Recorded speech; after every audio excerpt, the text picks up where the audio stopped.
Boa noite, bem-vindo a mais uma edição do programa Linha Aberta. Hoje vamos falar do Índice do Desenvolvimento Humano, no passado dia 17 de outubro, aqui em Maputo, o Programa Nacional, o Programa das Nações Unidas para o Desenvolvimento, PNUD, publicou o relatório do Índice do Desenvolvimento Humano, que tem por objetivo acompanhar o desenvolvimento dos países e avaliar se o crescimento econômico é revertido na qualidade de vida da população. O cálculo deste índice baseia-se na educação, onde é avaliado o tempo esperado de escolaridade e o tempo médio de estudo. Na saúde avalia-se a esperança de vida à nascença e, por fim, o rendimento bruto do país e o poder de compra dos habitantes. A conjugação destes indicadores colocaram Moçambique como sendo o 10º país mais pobre do mundo, e o país mais pobre da África Austral e o mais pobre entre os países que falam a língua portuguesa, ao nível da África, mas também ao nível de todo o mundo.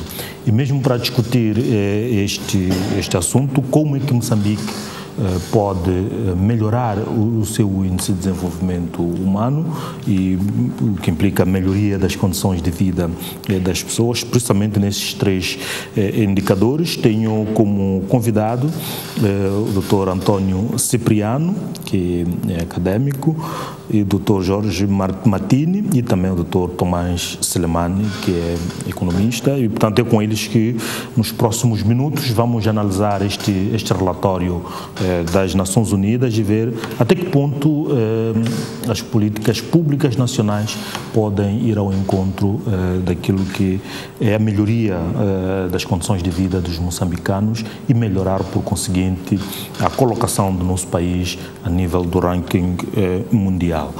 Muito obrigado por terem aceito estar aqui. E este relatório, um aspecto positivo é que Moçambique melhorou a sua posição, subiu, teve uma ligeira subida no ranking internacional, neste ranking, mas apesar desta subida, quais são os fatores críticos que se deve ter em conta para se ter em conta, principalmente por quem está a governar, para que o país possa melhorar o desenvolvimento e fazer com que este desenvolvimento possa chegar aos moçambicanos? Vou começar pelo Dr. Cipriano. Bom, muito obrigado pelo convite e boa noite, telespectador.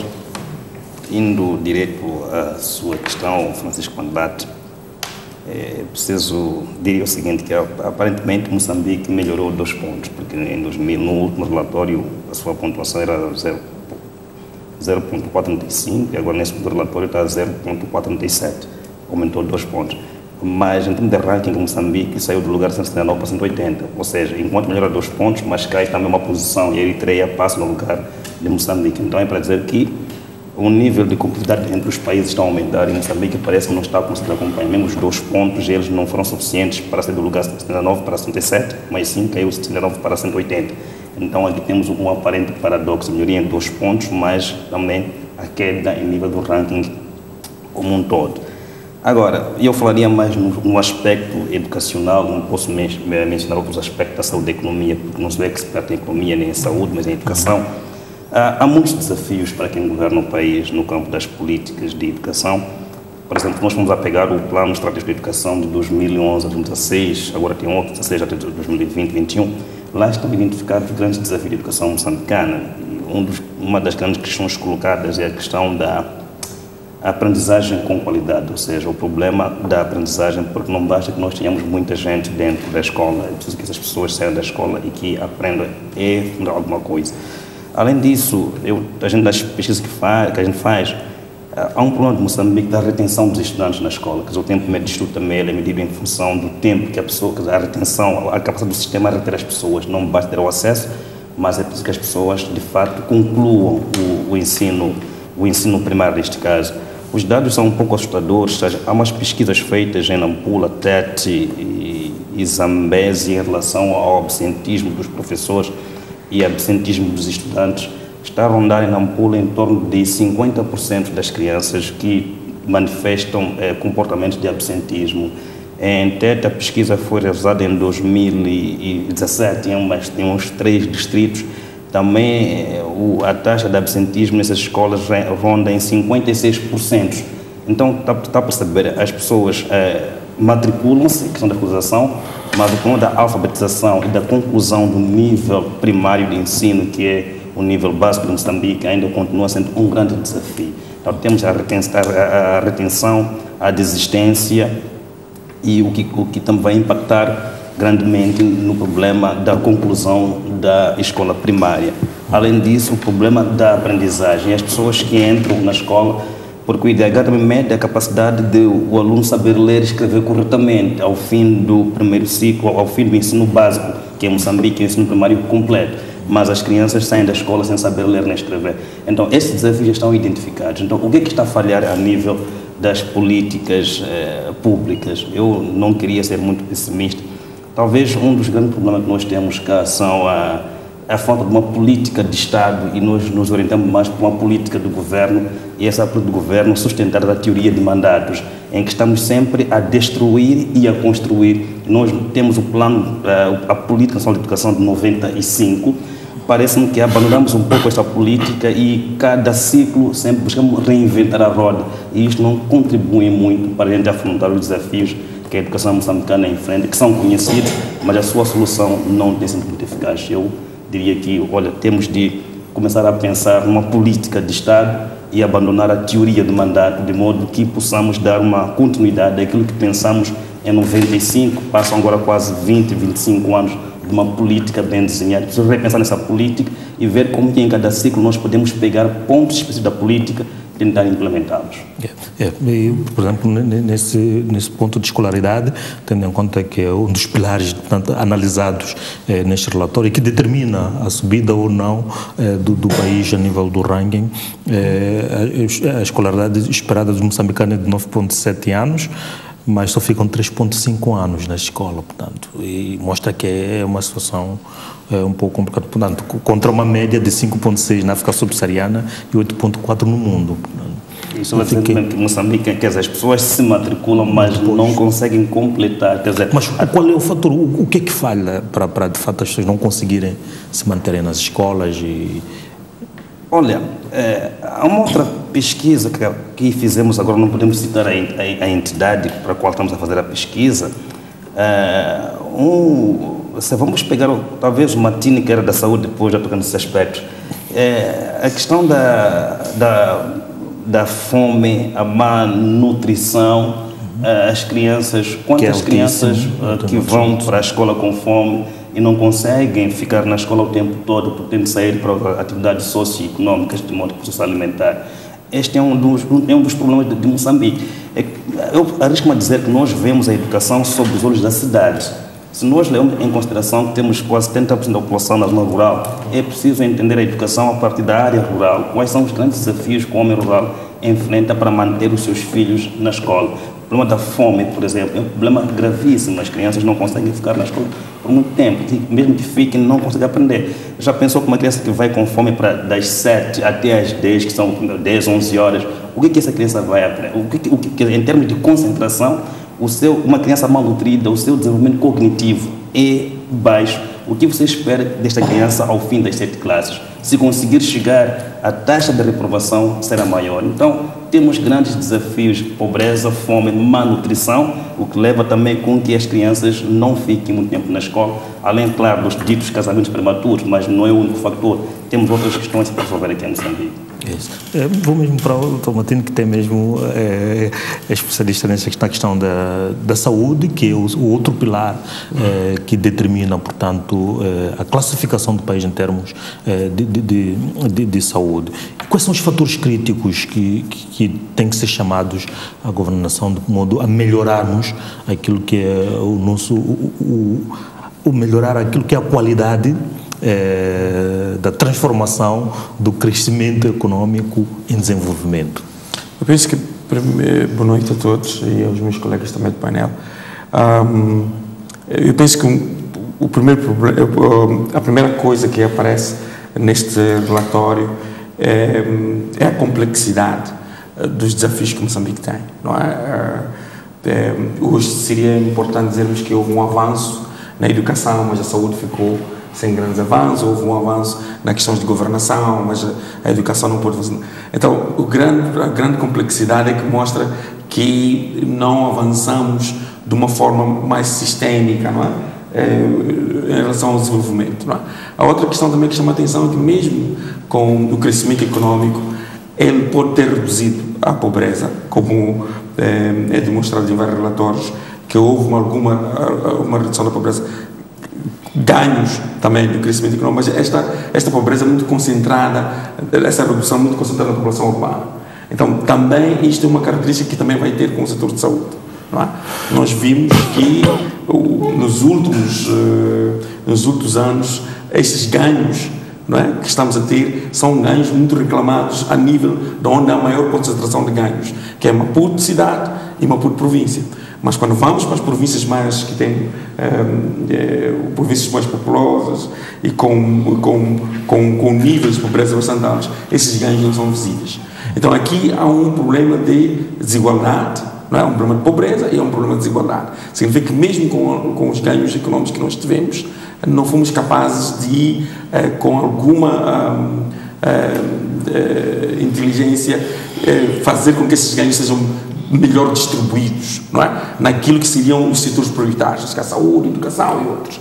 A outra questão também... Aliás, o próprio relatório, portanto, aponta isto a nível das províncias e coloca, de facto, Maputo, cidade de Maputo província, numa situação melhor, mas coloca Zambésia e Cabo Delgado em situação muito péssima. Muito péssima. E o resto do país também numa situação não confortável. Sim. E também, se formos a ver os ganhos de saúde, eles dependem muito, por exemplo, de várias determinantes sociais. Não só de saúde como um setor falamos do setor de cura, mas de outras determinantes que contribuem para isso. E essas determinantes não melhoraram, apesar de ganhos no setor, por exemplo, na área de saneamento, não é? Na área de educação, os indicadores mostram quanto maior o número de escolaridade, maior é o espaçamento entre os nascimentos, maior é a atividade de prevenção a doenças, maior é o reconhecimento dos riscos, tudo isso. Então, seria muito admirável se os ganhos da educação, que são bastante pobres, e de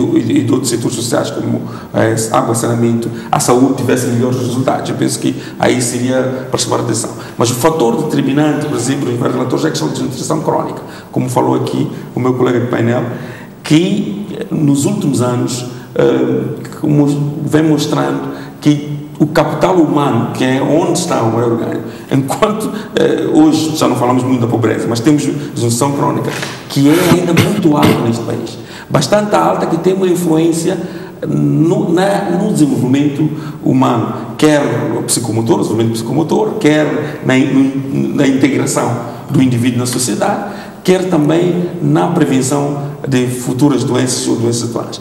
Depois temos o peso de outras doenças na população adulta, que vai ter uma grande influência na esperança de vida, a questão do peso do HIV, por exemplo. Temos uma mortalidade infantil bastante alta ainda, como país. Então, tudo isto concorre para esta complexidade que nós dissemos que este relatório, acima de tudo, Moçambique estagnou, se nós olharmos o que aconteceu a nível nos últimos anos no índice de desenvolvimento humano. Mas também mostra que a complexidade dos problemas que nós temos não encontra só nos números do crescimento económico como resposta, não é? E isso precisa de uma reflexão muito grande. Só para citar um exemplo, a questão da desnutrição crónica, no relatório citado que 42,9% das crianças menores de 5 anos estão desnutridas. Há algum esforço que tem sentido nessa questão de combate à desnutrição, mas será que ainda é uma aposta do governo de melhorar esta questão? Sim, porque primeiro temos que resolver a questão da comida, não é? O problema não é só, por exemplo, hoje na agricultura, vários relatores que acham que uma cadeia de valor não funciona, não é? Há uma grande separação entre a zona produtora e os mercados, não é? A infraestrutura não permite que a nossa produção tenha melhor circulação e possa, por exemplo, compensar as zonas que não podem produzir mais. Este é um fator. O outro fator também, a gente vê que o grupo mais afetado neste caso são as crianças.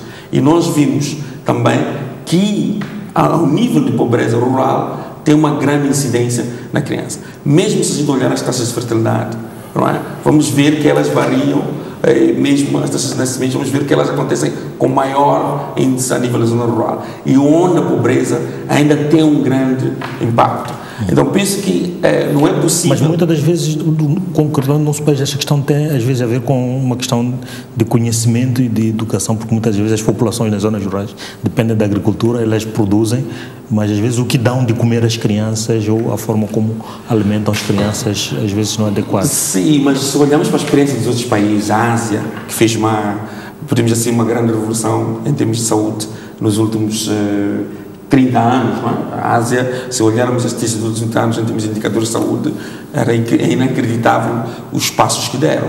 E esta era uma combinação de fatores. Criar incentivos para que as pessoas tenham hábitos melhores de saúde. Neste caso, eles ligavam o acesso a crédito, o acesso a benefícios do Estado, ligados a indicadores comportamentais da medida da saúde. Se envia a criança à escola, as transferências estão ligadas aos indicadores dos governos locais em termos de número de taxas de mortalidade, a taxas de permanência nas contas.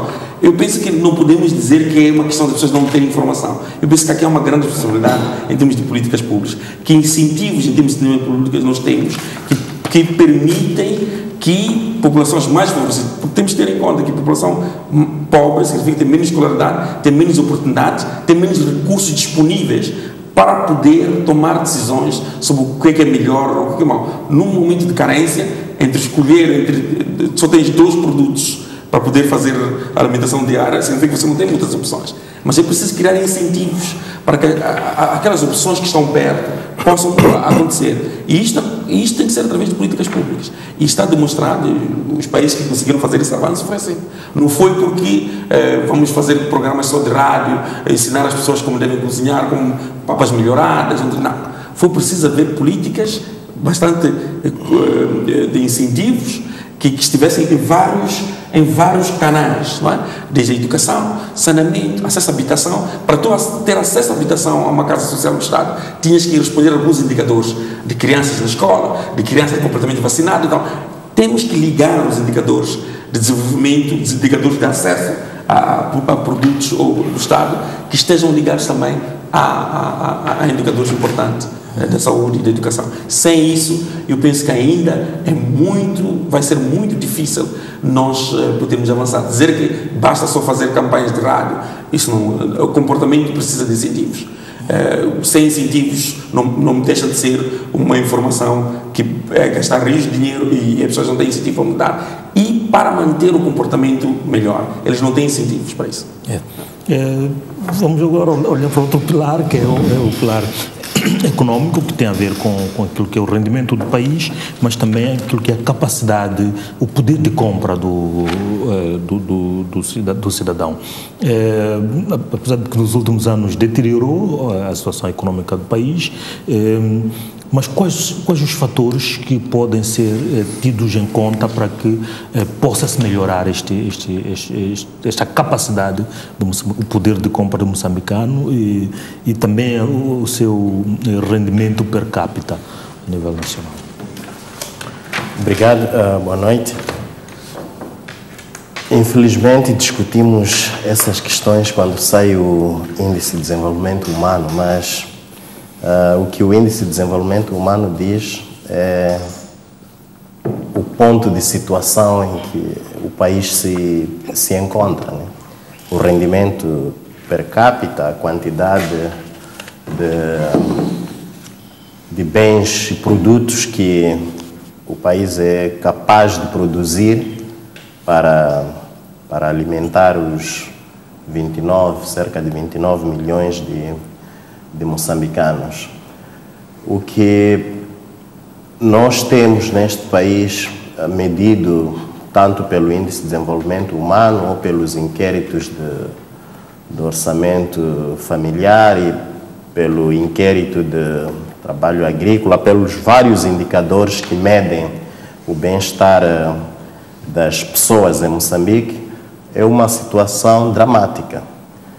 É uma situação dramática que mostra cada vez mais crescentes dificuldades de sobrevivência das pessoas. Há evidências de todos os lados de dificuldades do setor agrícola, por exemplo, da produtividade que não aumenta no setor agrícola, apesar de vários esforços. Há várias dificuldades no setor produtivo não agrícola, por exemplo, artesanal. Praticamente não temos produção artesanal em Moçambique. Não temos indústrias, não há emprego. Temos 4 ou 5 megaprojetos que empregam talvez 2,5% do que empregariam 20 empresas de pequena e média dimensão. Temos uma base tributária, quantidade de pessoas que pagam imposto de menos de 10% da população moçambicana. E temos menos de 8% de moçambicanos que têm um emprego formal.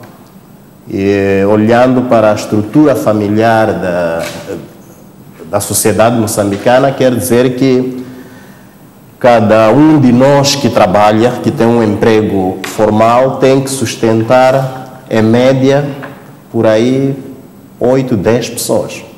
Isso é muito elevado nos padrões, seja regionais, seja internacionais. Quer dizer que, em termos simples, não há salário que chegue. Então, o rendimento per capita, que é a divisão da riqueza que se produz no país, o total de riqueza produzida no país pelo número de pessoas existentes, com a situação que temos, que acabei de expor, nunca teremos um rendimento per capita que satisfaça, seja a nós próprios, seja aos indicadores do governo, muito menos aos indicadores do Índice de Desenvolvimento Humano. É uma situação simplesmente difícil, né? Catastrófica, difícil, como é que se diz? Pobreza extrema, não é? Mas como inverter agora, como inverter isso? É preciso, do ponto de vista econômico, é preciso, não há outra forma, é preciso destruir o atual modelo e implementar um novo modelo. O atual modelo econômico de Moçambique é assente na, vamos dizer assim, crença, apesar das pessoas acharem que a economia é ciência, é matemática, é tal, mas é, no fundo, crença de que este país vai desenvolver com 5 megaprojetos nas áreas de carvão, de gás, de areias pesadas, e que o dinheiro desses megaprojetos há de financiar a agricultura e há de financiar estradas, saúde, educação, água e saneamento. Isso é uma crença. E é uma crença que, historicamente, a evidência histórica mostra que o grau de realização é sempre inferior a 5%. Quer dizer que há outras formas de desenvolver um país, há outras formas de tirar um país da pobreza. Numa situação similar a que Moçambique se encontra, de ter recursos minerais, hidrocarbonetos e ter muitos jovens graduados a cada ano, há outras formas, e essas formas passam necessariamente por apostar em setores que não sejam necessariamente aqueles que estão na moda, que não é o gás, não é o carvão, não é areias pesadas, mas são setores como a agricultura, a agroindústria, o processamento de produtos agrícolas, o turismo, setores que têm mais potencial de criação de emprego. Até agora, nos últimos, digamos, 15 anos, todas as políticas do governo mostram que a aposta do país é extrair carvão, vender como matéria-prima barata, suscetível a todos os choques externos do preço do mercado internacional, é extrair gás na medida em que as multinacionais querem. Se dá para extrair, extraímos, se não dá, paramos. É extrair areias pesadas para delas se puder retirar ilmenite, rutilo e zircão e vendermos no mercado internacional no preço que o mercado internacional diz que compra. Portanto, não há uma estratégia nacional, não há um pensamento moçambicano, um plano moçambicano que diz que este país vai se desenvolver por esta via, porque os nossos problemas são estes. Daqui a 20, 30 anos, não um mandato, não se desenvolve um país com base em planos quinquenais. O plano quinquenal serve para executar um plano de governo, mas não para desenvolver um país. Todos os países desenvolvidos hoje, que nós conhecemos, são desenvolvidos porque tinham um plano Marshall, tinham vários planos, 20, 30 anos, 40 anos, e nenhum país se desenvolveu com planos de 5 anos. Né? Então, se aqui queremos sair desta situação difícil de pobreza, de miséria e de crescentes índices de desigualdade, temos que mudar radicalmente a maneira de pensar este país, mudar as políticas, temos que fazer as coisas de outra forma. Está provado, cada dia que passa fica mais provado que não é possível sairmos da pobreza com este modelo atual, que só aumenta os níveis de pobreza, aumenta os níveis de desigualdade, aumenta a severidade da pobreza. Em termos percentuais, a pobreza pode baixar, mas temos aumento da população, que quando a gente olha para os números brutos, a gente chega à conclusão que, afinal, 45% de pobres há 12 anos era muito inferior do que 45% de pobres agora. Então, é difícil, não há outra solução que não seja desconstruir este modelo, abandoná-lo e adotar uma nova forma de fazer política pública neste país. Os 10 países que estão melhor colocados no Índice de Desenvolvimento Humano são a Noruega, Suíça e a Austrália, Irlanda, Alemanha, Islândia, Hong Kong, conta-se como se fosse um país, a Suécia, Singapura e Holanda. Parte destes países, Moçambique tem relações históricas e de muita proximidade. Que aspectos podemos aprender deles e invertermos esta tendência? Muitos deles, como Suécia, inverteram a situação há 30, 40 anos. Portanto, não tem muitos anos em que conseguiram tentar dar a volta à situação. Mas eu entendo esta pressão, esta comparação que podemos fazer, mas vemos de contextos muito diferentes, históricos e de apresentação. Penso que este é o fator principal. O segundo fator, que aí eu penso que é este debate, é como nós podemos tirar vantagens dessas relações econômicas e sociais e de proximidade e de cooperação com esses países. Este é o grande problema.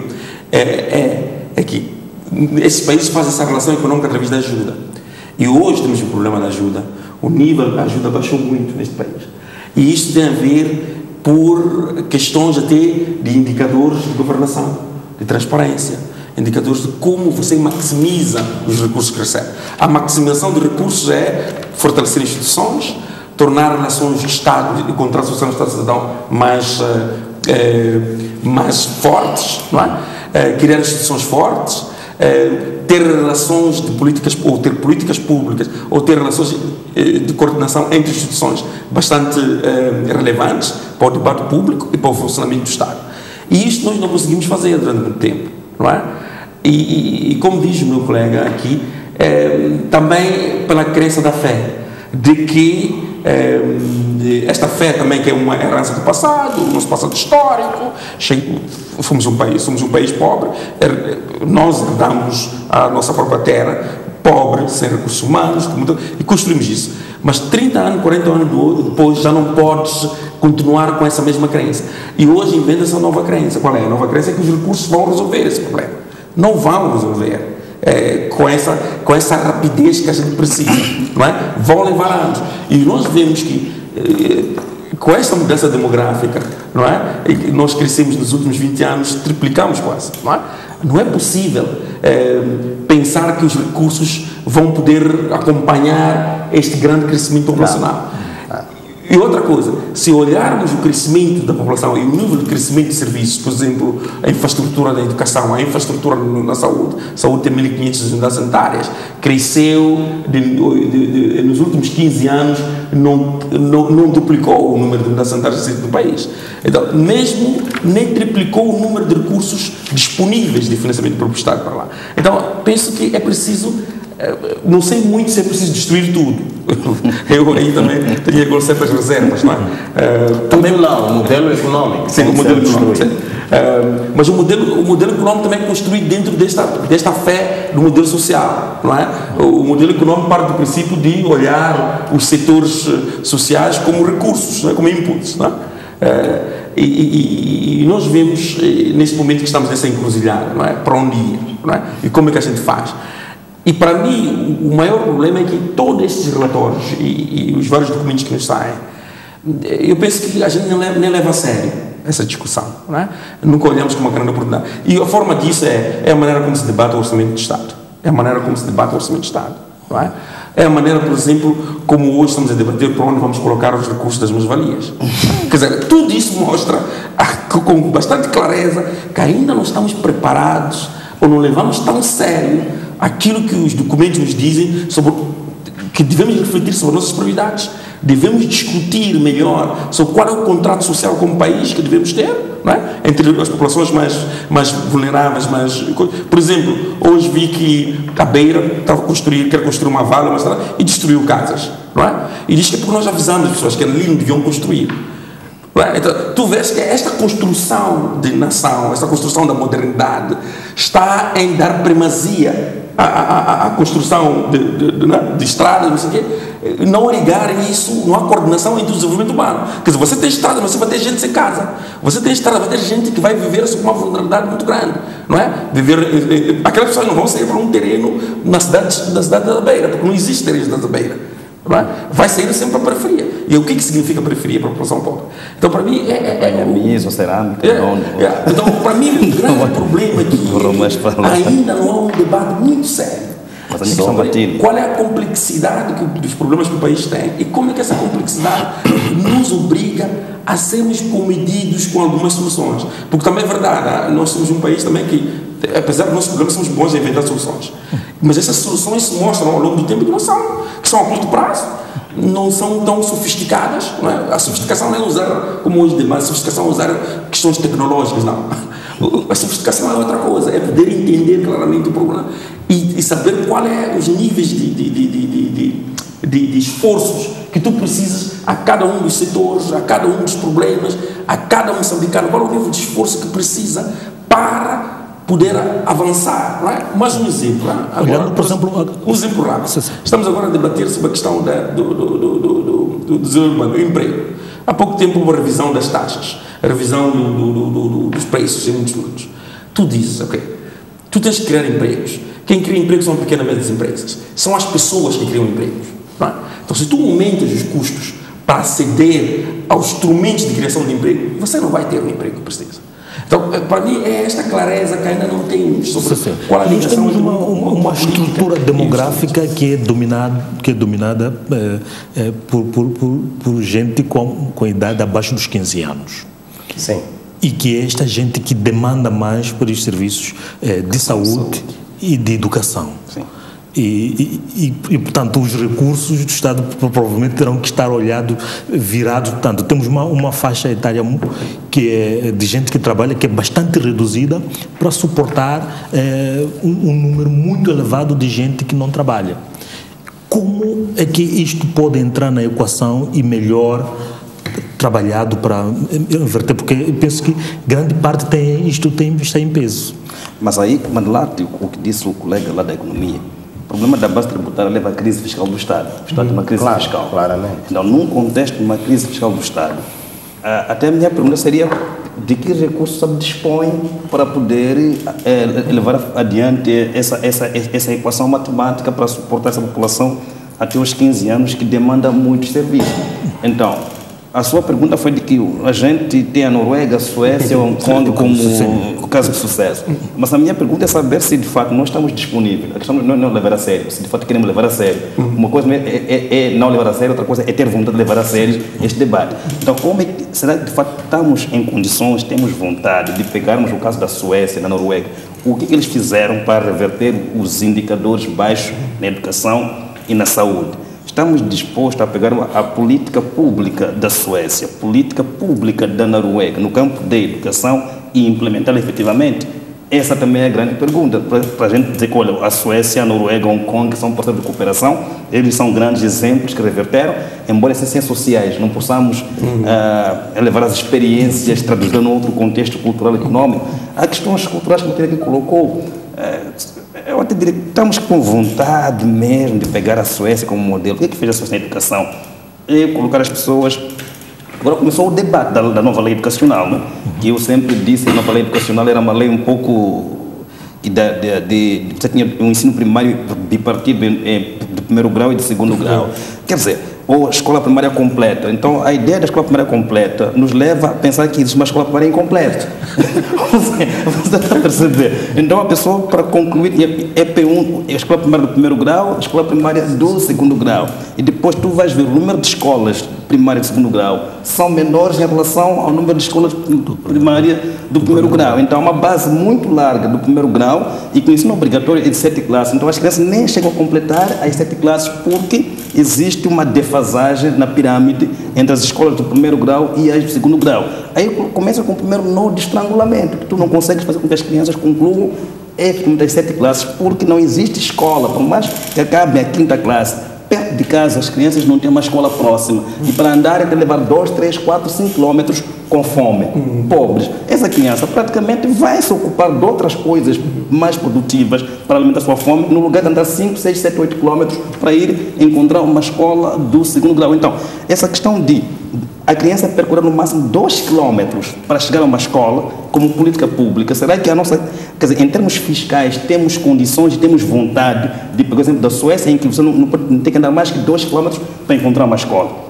Então, temos de nos perguntar... Eu penso que esses países também têm em termos de princípios, né, que penso que são aplicáveis em qualquer parte do mundo. Dizemos aqui... Sim. Quanto à tua pergunta, Mandiato, há 2 aspectos aqui a considerar.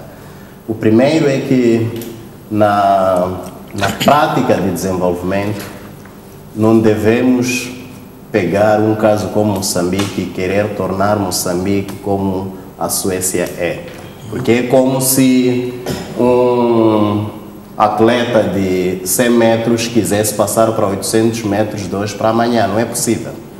Esse é o primeiro aspecto. O segundo aspecto é a desinformação deliberada que existe, particularmente nos cursos de economia e de desenvolvimento, sobre como é que os países que hoje são ricos se tornaram ricos. O que a gente sabe hoje é que a Suécia é rica, a Noruega é o melhor país no índice de desenvolvimento humano, Hong Kong está muito bem, os tigres asiáticos deram-se muito bem, mas ninguém explica o que é que foi feito nesses países quando estavam no estágio de desenvolvimento em que Moçambique se encontra. O ponto de partida do debate tem que ser aí. E se as pessoas que fazem política pública em Moçambique querem ser úteis a Moçambique, tem que partir daí. E não partir no que a Suécia é hoje. Olhar para o que a Suécia era há 70, 80 anos atrás. Há 100 anos, talvez, 110 anos atrás. O que é que foi feito?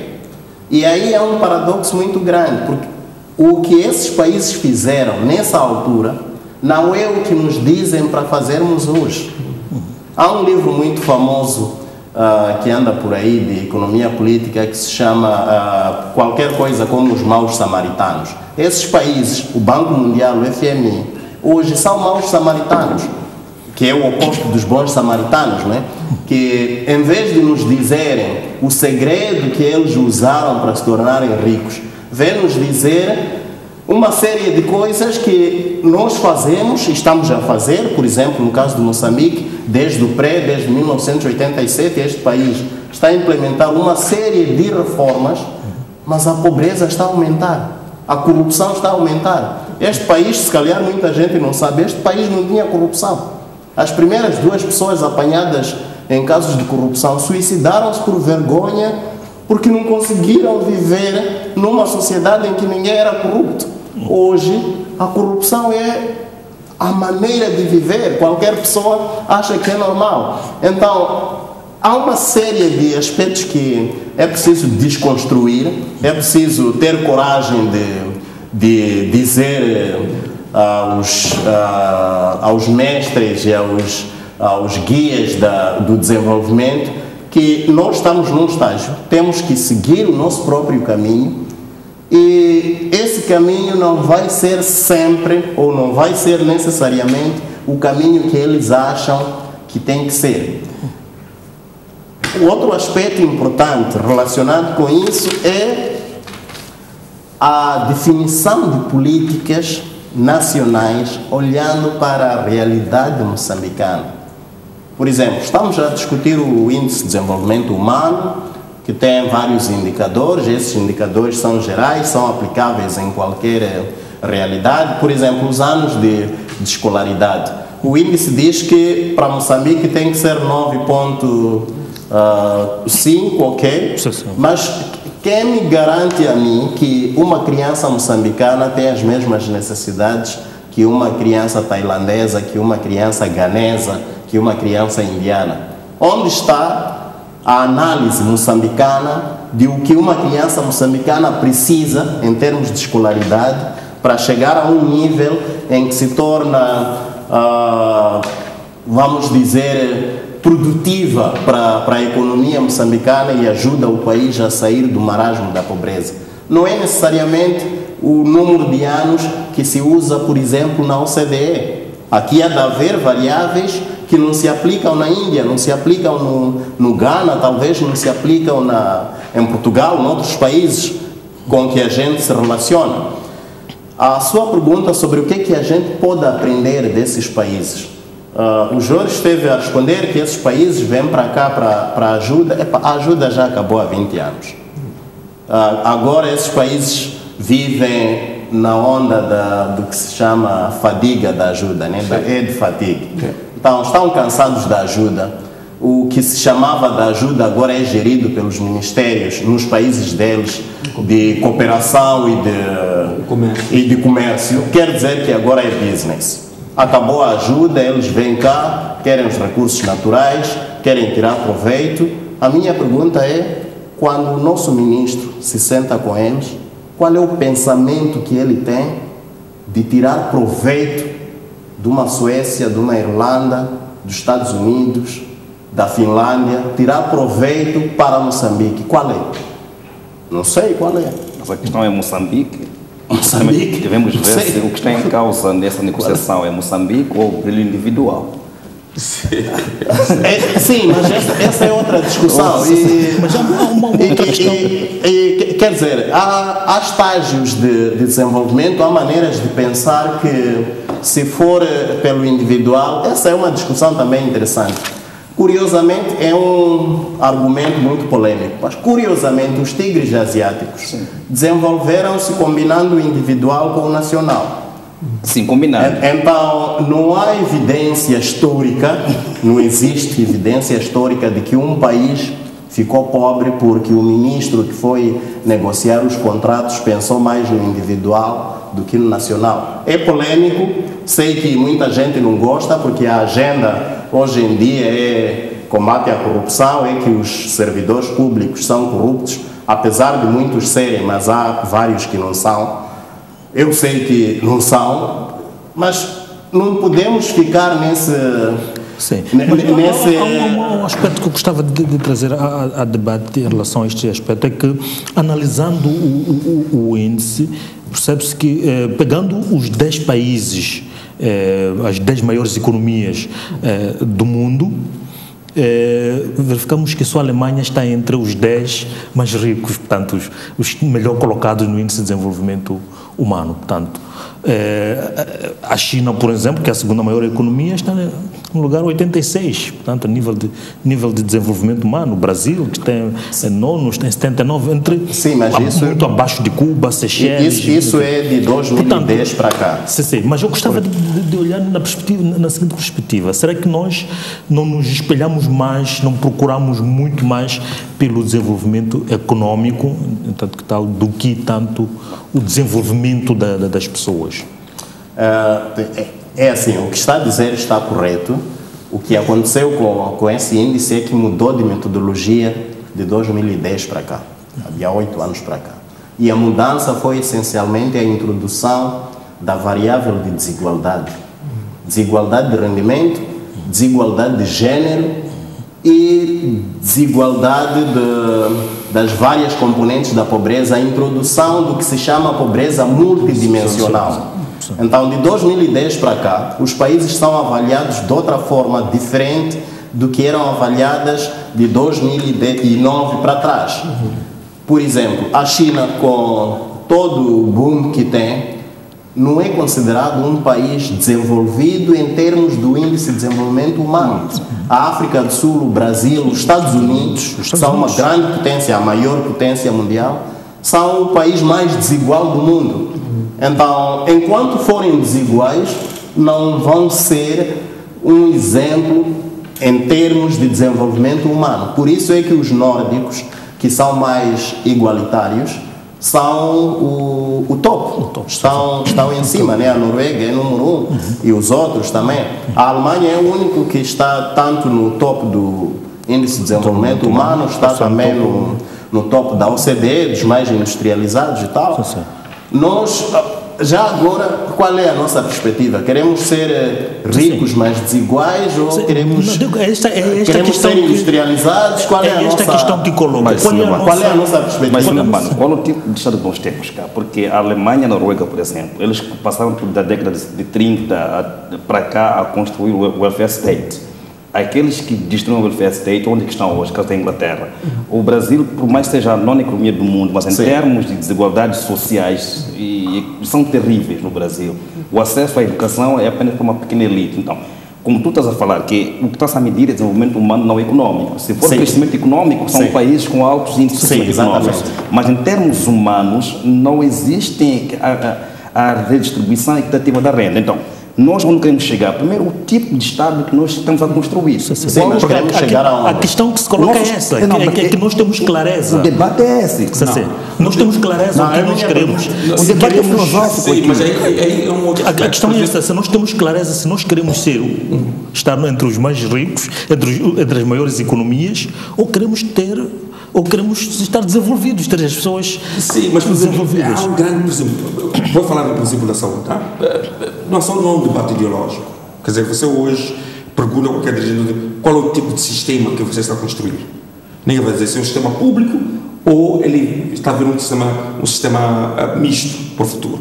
Tu tens ainda dentro do Ministério da Saúde, em vários níveis, quadros de nível central, que já não acreditam no sistema público de saúde. 100% público. Ele diz, não, era bom privatizarmos, só dá dores de cabeça. Quer dizer, tu já chegas numa fase em que tens aqueles que decidem sobre o recurso público, do qual 99% dessa população depende, que já não acredita nessa mesma coisa. Eu penso que o debate é muito mais profundo que isso. É um debate ideológico, como diz. Qual é o tipo de construção de sociedade que precisa? O filosófico.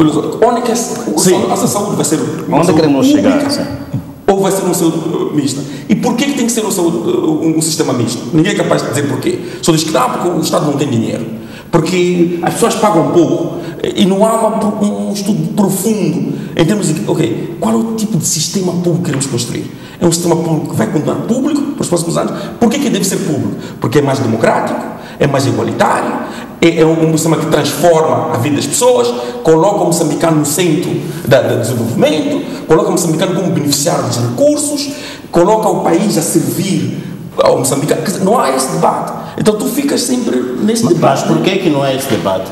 as pessoas que estão à frente deste país não são estúpidas. Não, é um grande tabu. Nós vivemos um tabu histórico. Nós mudamos de um país que era centralizado socialista, depois comunista, socialista, e economia de mercado, e que nem hoje nunca houve um debate muito claro neste país. Se esta era qual eram os riscos dessa opção? Sempre diz, não, nós perguntamos às pessoas, os comícios se permitiam, querem vender na loja.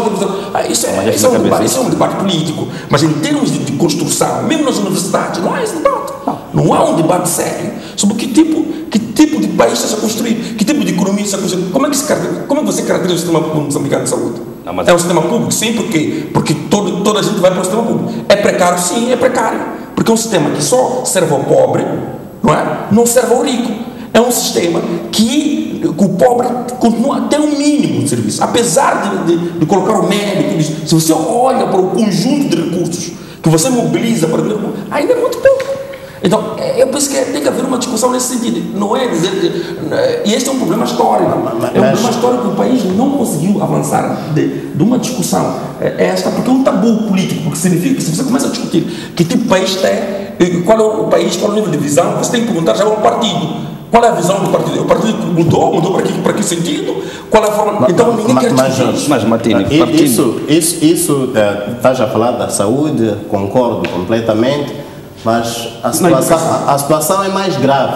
É mais grave porque, em termos de políticas, estratégias de desenvolvimento deste país, há várias estratégias, ninguém sabe para que serve uma e por que outra foi elaborada antes daquela ser cumprida. Ninguém sabe em que ponto está aquela e esta foi deixada. Por exemplo, temos a Agenda 2030.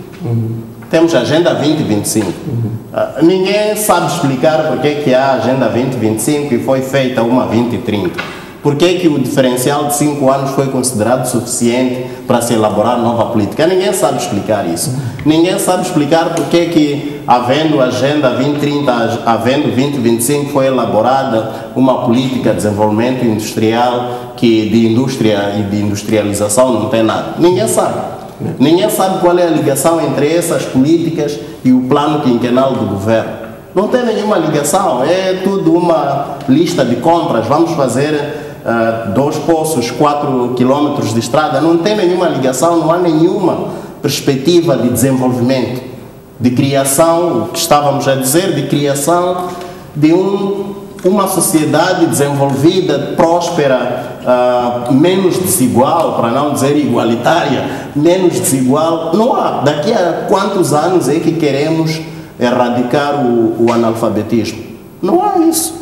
Mas é isso que eu dizia antes. Uma das questões que devemos levar em consideração é ter uma política de Estado e não do governo. Sim, está a perceber? Sim, por isso é que falei. Política de Estado, ela por isso é que falei da irrelevância dos planos quinquenais. Os planos quinquenais são planos de. Não vamos ser pessimistas, não é que sejam irrelevantes. Esses planos quinquenais, eles devem deixar de se basear na política do governo e basearem-se numa política do Estado. Porque o Estado. Não, mas isso não é possível. Não, mas o plano quinquenal, por exemplo, se há eleições, um partido ganha, o manifesto vai ser o plano quinquenal. Mas o Estado deve estar presente. Sim, mas a pergunta do manifesto para mim é: o que é que você vai fazer, tendo em conta essa visão do Estado? Vai destruir o que se fez? Não vai destruir o que fez. Então, pensa que a discussão é: como que você vai maximizar os recursos neste momento existentes? Porque o plano é 30 anos, não é? Mas cada 5 anos o contexto muda. Você tem mais recursos que você consegue arrecadar de várias áreas. Por exemplo, hoje a discussão é esta. O que é que as mais-valias vão fazer, por exemplo, em relação ao plano da Agenda 2025? Nada, não tem nenhuma ligação. Não há uma ligação. O que é que as mais-valias, por exemplo, estão ligadas ao grande plano de infraestruturas do país? Nada. Ninguém sabe. Ninguém sabe se as mais-valias, agora as mais-valias vão para a água, não é? Agora para a proposta vai para a água e vão agora também para aumento a reputação da Estrada Nacional número 1. Sim, mas também mudança do... Isto é por lei ou uma decisão pontual? É por lei orçamental. É por lei orçamental. Não, uma lei que indexa, por exemplo, que olha, das mais-valias, os 10% serão investidos na educação. Não. Está a perceber? Isso é lei, isso fazia isso. Não, essa lei não existe. Então, mas essa é a questão. podemos debater. Mas essa é a questão da indexação. Nós queremos, não vamos ser pessimistas, queremos contribuir para o país nesse sentido. Indexar. Olha, nós temos um projeto, temos a política de educação que foi elaborada em 95. Lá tem as grandes diretrizes. Como implementá-las? A questão de recursos financeiros. As crianças não ficam muito tempo na escola. Fala só dos programas de school feeding, que são fundamentais. Ok? Para quê? Para a questão da retenção. Mas o school feeding, ele precisa de uma linha orçamental. Onde que nós vamos buscar o dinheiro para financiar programas, por exemplo, de colocar comida nas escolas, de modo que as crianças, pelo menos, sejam lá retidas? Onde está o dinheiro? Então, temos as mais-valias, temos os recursos naturais. Não podemos dizer que os recursos naturais não servirão, mas é preciso saber como reorientá-los em termos de lei e não em termos de decisões políticas pontuais. Em termos de contrato social, penso que este Bem, vou pedir ao autorizador para nos dar os telespectadores, que a partir desta altura os telespectadores já podem participar neste programa. O número estará em rodapé, é só ligar para o número que estará em rodapé e deixar ficar a sua opinião acerca do tema que está hoje aqui em debate, como melhorar o índice de desenvolvimento humano ou como levar o desenvolvimento para os moçambicanos. Nos últimos 10 anos investiu-se muito em infraestruturas. Quase todos os ministérios e instituições de Estado têm novos edifícios. Na região de Grande Maputo, por exemplo, foram investidos mais de $1 bilhão em infraestruturas, algumas das quais questionáveis. E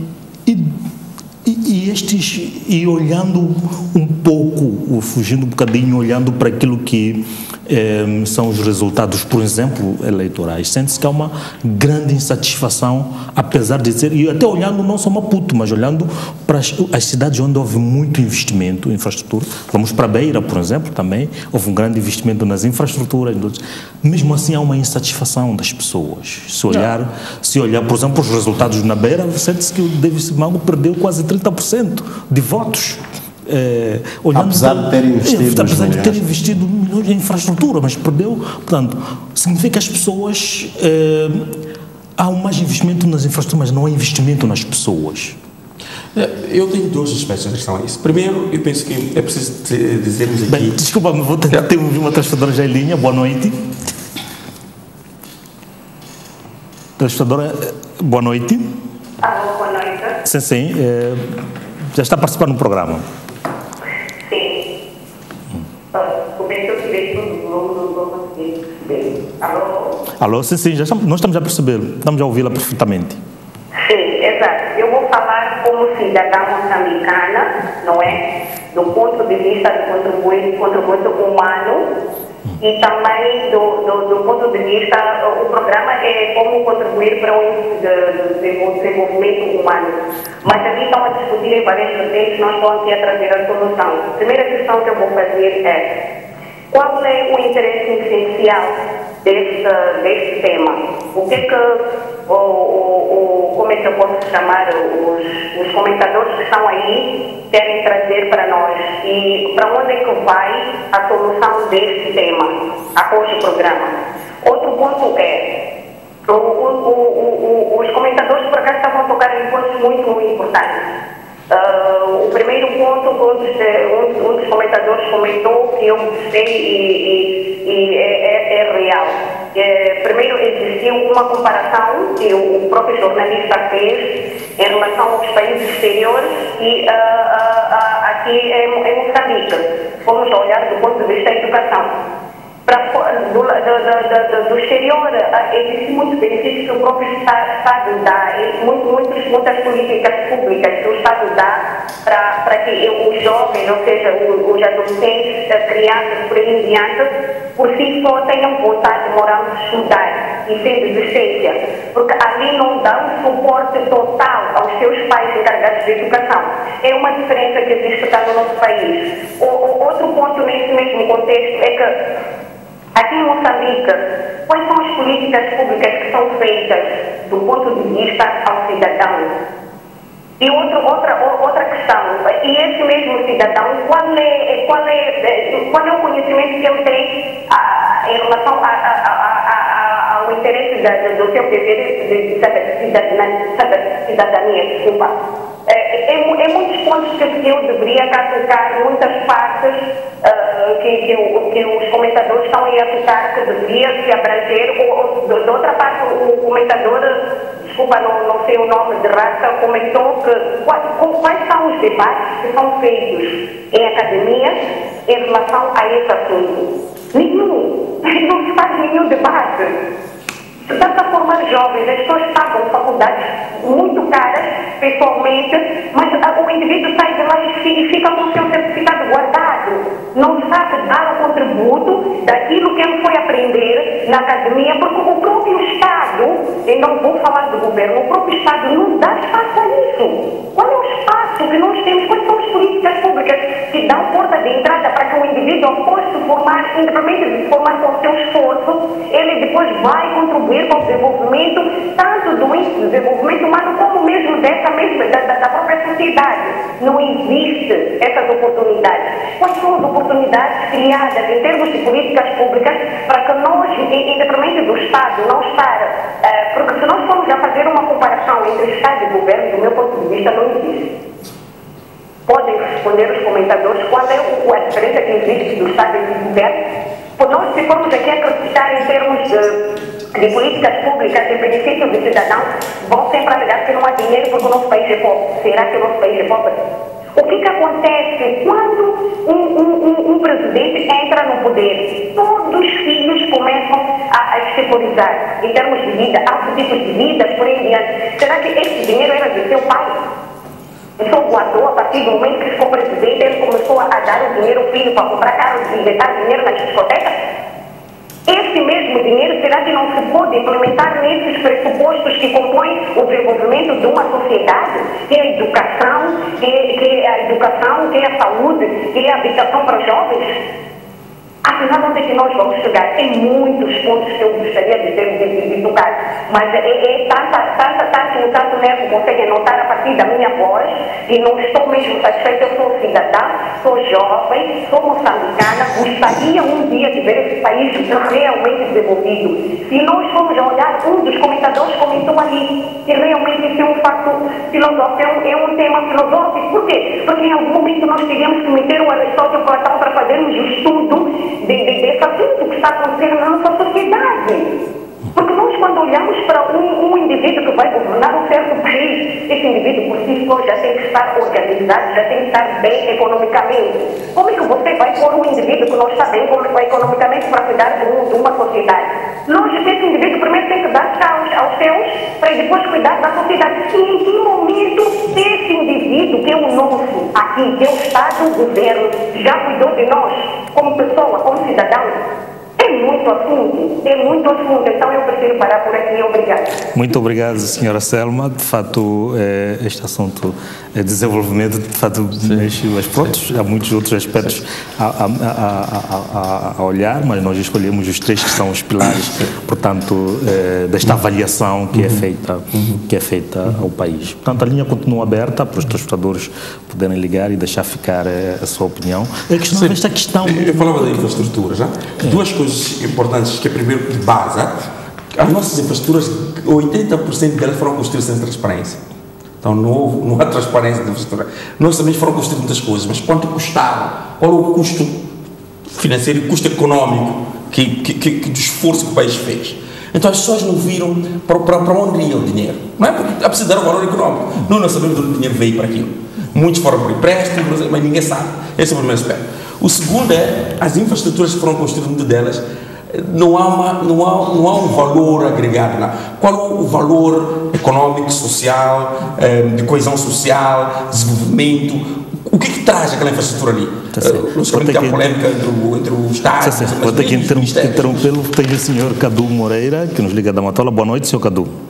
Muito boa noite para vocês mangados, muito boa noite também específica aos doutores aí presentes e a todo o jogador da sua televisão, principalmente desse programa que é tão nobre. Bom, o assunto é muito importante, é tão importante mesmo. Bom, eu acho que a questão do desenvolvimento humano está minado justamente pela falta de vontade política. Algum momento está diante dessa questão da política. Se, por exemplo, a gente vê pessoas que não podem, por exemplo, dar oportunidade de seus estudos, que não têm recursos financeiros para o efeito, mas que o Estado não tem criado facilidade para que isso materialize, isso acontece. Então, aí nós estamos perante uma situação que a questão da formação humana, a questão do recurso humano para o país está minado. Eu acho que a sociedade que tem que manter foi muito exaustiva sobre a abordagem da formação dela, dessas questões. E, por exemplo, quando você tiver uma CPI que faz parte do executivo, no lugar de construir indústria, mas cria mações. Por isso que era mas temos jovens acadêmicos formados que, infelizmente, não estão a conseguir ser absorvidos para o mercado do trabalho. Isso vai acontecer isso. Então, é uma valorização clara do recurso humano. Então, tudo isso acaba minando a questão do recurso humano. Então, é muita coisa que vai acontecido nesse país e mina o recurso humano que não ser efetivo nas legislações importantes. Muito obrigado pela sua participação. Sim. E voltando, de fato, a esta, porque de fato, quer dizer, a questão que se coloca é esta questão de, portanto, a leitura assim que se pode fazer, eu até relei algumas cidades onde houve grandes investimentos mesmo em termos de infraestrutura de estradas, mas em termos, o voto popular vem mostrar uma situação de que não está tão satisfeito com aquelas infraestruturas. Porque a discussão das opções, a prioridade... O que mostra que provavelmente as pessoas estão a dizer que nós queremos investimento em nós. As pessoas. Sim, as pessoas querem investimento nelas, essas infraestruturas podiam ter servido de uma forma de investimento nas pessoas, mas não serviram porque foram feitas, o Jorge diz sem transparência, é verdade, mas acima de tudo é que foram feitas para serem vistas. Para serem vistas quer dizer que para mostrar que as estradas, as pontes que são feitas, os grandes edifícios foram feitos para serem vistos, para se dizer que tal fulano fez isto. Não houve nenhum cálculo que nos dissesse que temos, por exemplo, 100 milhões de meticais e temos 4 opções. Podemos construir a estrada circular de Maputo, podemos reabilitar 200 km, é um exemplo, não estou a dizer que seja suficiente, 200 km da Estrada Nacional número 1, ou podemos construir 20 pontes, sendo 2 em cada uma das províncias, e qual é a opção que beneficia mais pessoas? Nunca houve essa discussão, é a tal transparência. Acima de tudo, é a discussão política de impacto, o que os britânicos chamam value for money, de medir quanto dinheiro estamos a investir para tirar que benefícios. Por exemplo, a ponte Maputo-Catembe vai beneficiar, sim, as pessoas que vivem em Maputo vão para a Ponta do Ouro, mas no global dos moçambicanos, quanto dinheiro foi gasto, 900 milhões de dólares ou mais do que isso, para construir uma ponte para beneficiar quantos moçambicanos? E houve, desde que a ponte foi concebida, muita discussão sobre se não era mais benéfico comprar 4 ou 5 ferryboats e ter mais ferryboats a atravessar de Maputo para Catembe, vice-versa, e usar o resto do dinheiro em várias outras infraestruturas. Então, esse tipo de discussão que falta e que prejudica o país, em última análise. Prejudica o país quer dizer que prejudica as pessoas. Então, a tua leitura dos votos é simplesmente isso. As pessoas sabem que não estão satisfeitas e votam como pessoas que não estão satisfeitas. Deu o exemplo da Beira, que é muito elucidativo. O Davis Simango ganhou na Beira, mas ganhou por muito menos do que tinha ganho antes. E se formos a calcular o dinheiro que ele investiu em infraestruturas na Beira, de 2008 a 2013, ou de 2013 a 2018, é muito maior o dinheiro que ele gastou neste último mandato. Entretanto, tendo gasto muito mais dinheiro, teve menos votos do que teve antes. Quer dizer que as pessoas não estão mais interessadas em obras para ver, para inaugurar e para pôr ali uma lápide que o fulano de X foi um grande construtor de obras. As pessoas querem obras que resolvam a sua vida. E uma das obras que não se constrói neste país, que ninguém explica porquê, mas a gente sabe porquê que não se constrói. Por exemplo, as infraestruturas de ligação entre os pontos de produção e os pontos de comercialização ou de consumo de bens agrícolas. Este país ainda tem infraestruturas do regime colonial. As linhas férreas, as estradas deste país, são aquelas que o colono pensou, quando Moçambique era ponto de passagem do mar para os países do hinterland. Não é por acaso que os corredores de desenvolvimento são de Nacala para Malawi, da Beira para Zimbábue, de Maputo para Zimbábue, Kuala, Maputo, África do Sul. Onde é que está a linha férrea que liga Inhambane e Quilimane? Não há. Quanto é que custa fazer isso? Ninguém sabe. Onde é que está uma estrada que liga os diferentes distritos numa província? Não há. Onde é que está uma estratégia que permita a produção agrícola da Angônia ou de Milange ou de Malema para ser consumida noutros distritos de Moçambique que não tem aquela produção? Não há nenhuma estratégia. Tirando o discurso dos políticos, não há nenhuma estratégia. Não há construção de estradas, não há construção de pontes, não há construção, eletrificação que permita o desenvolvimento dessa indústria. Não existe.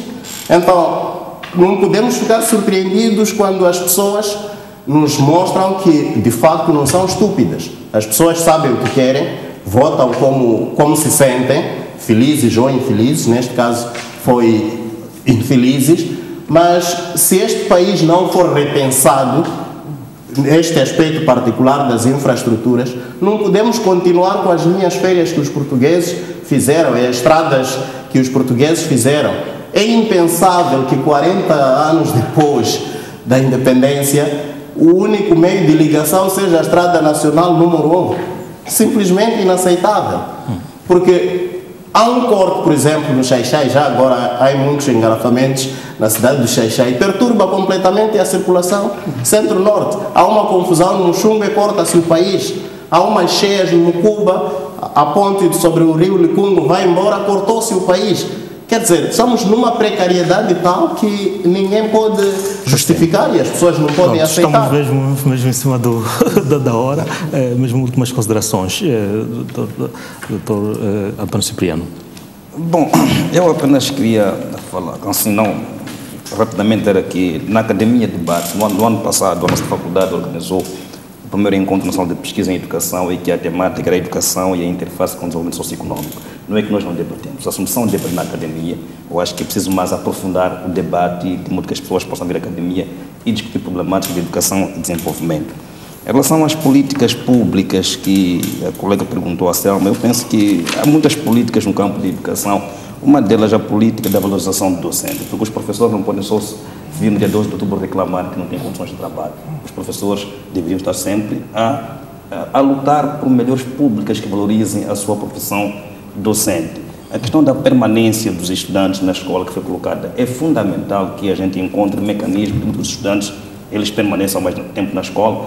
São 9 anos ou poucos anos, o importante é o conteúdo daquilo que eles estão a aprender e a sua importância, a relevância para o país. Eu fico por isso. Sim, para mim, o ponto importante que a telespectadora falou... Pessoalmente, eu gostava a primeira pergunta dela, que ela colocou, o que é que depois no final do programa, quem define as políticas públicas deve anotar? Um dos grandes objetivos dos debates, da discussão entre as pessoas, é as pessoas saberem o que as pessoas pensam, o que cada um pensa, é ter várias ideias na mente. Eu penso que também temos que valorizar o facto das pessoas sentarem e poderem falar e discutir sobre isso. Eu penso que é preciso dar mérito a isso. É verdade que a grande questão é o que vai acontecer. As pessoas estão muito cansadas dos debates, das discussões. As pessoas estão mais a dizer, mas o que está a acontecer? Por quê? Porque o nível de precariedade não muda. Então as pessoas vivem um risco todos os dias. Então pergunto, o que está a ser feito? Como é que esses debates vão reduzindo o risco para eu ser mais pobre ou de cair num hospital e não poder ter os serviços que eu preciso. Eu entendo essa discussão nesse sentido.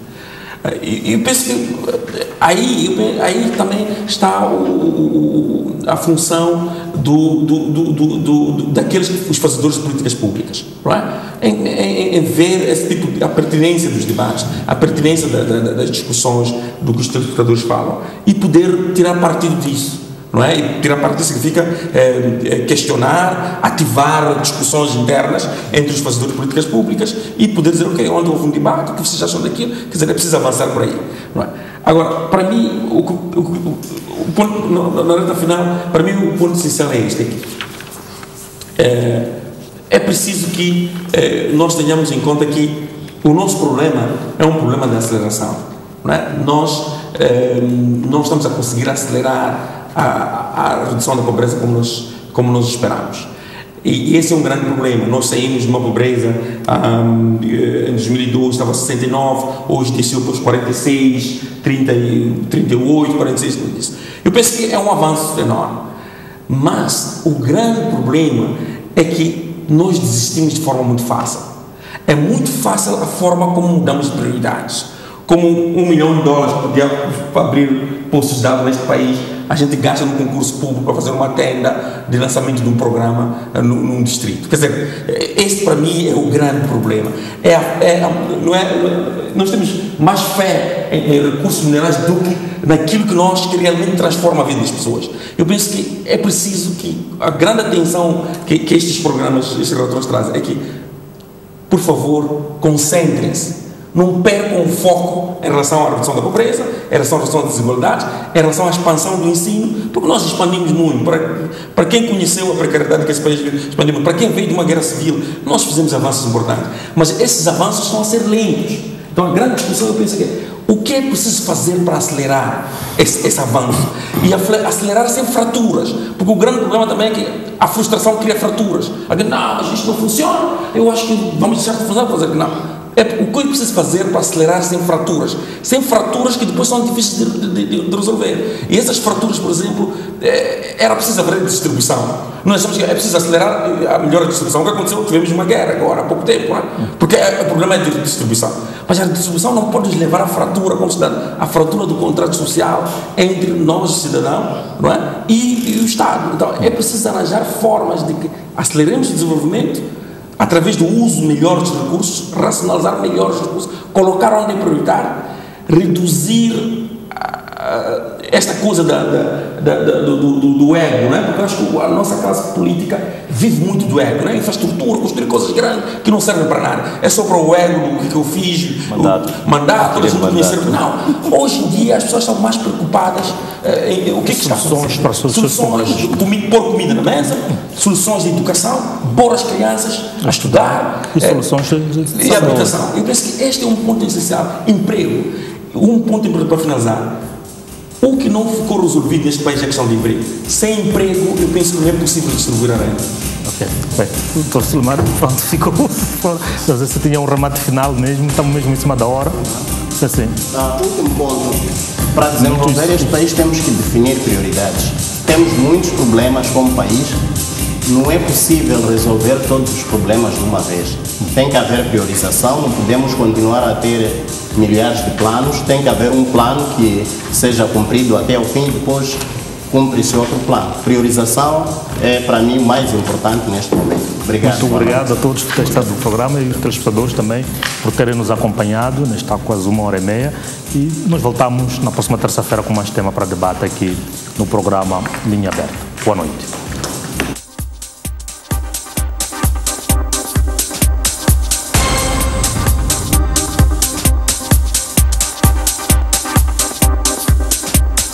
Esta semana, no programa Mosef Young Leaders, uma entrevista com Liliana Catoja, do Millennium Beam, e outros 2 jovens líderes empreendedores. Saiba como gerir o seu negócio e adquirir um financiamento para a sua startup.